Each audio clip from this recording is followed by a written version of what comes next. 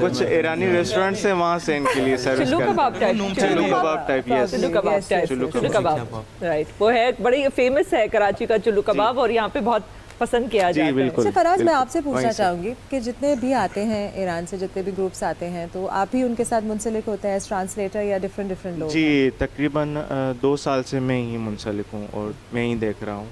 इससे पहले कुछ आपकी क्या फीलिंग्स होती हैं, ये बताएं कि मेरे जब लिए कोई तो- बाहर से आता है इस तरह से और फिर वो सेलिब्रेट भी करता है और इतनी तारीफें भी होती हैं हमारे यहाँ पे। बीइंग पाकिस्तानी मेरे लिए वाकई बायस इफ्तिखार है कि मैं इनके साथ होता हूँ और इनकी बातें जो है वो आप तक पहुँचाता हूँ, यानी पाकिस्तानियों तक पहुँचाता हूँ। और क्योंकि एक रिलीजियस अट्रैक्शन है, सब इंसान की होती है आपस में, बिल्कुल।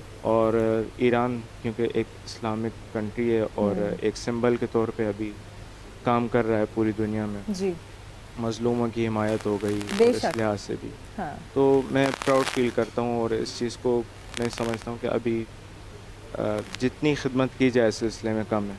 और ये कोलैबोरेशंस बहुत अच्छी हैं, यू नो। हमारे अलावा और कौन कौन से ममालिक हैं जहाँ पे जाना होता है इनका? इन्होंने कहा ना टर्की था, अभी एक टर्की में गए बताया और था। इराक में गए और पाकिस्तान में आए। अच्छा, ये 3 हो चुके हैं अभी जी 3 हो रिसेंटली, चुके हैं फिलहाल। और यहाँ इसके बाद है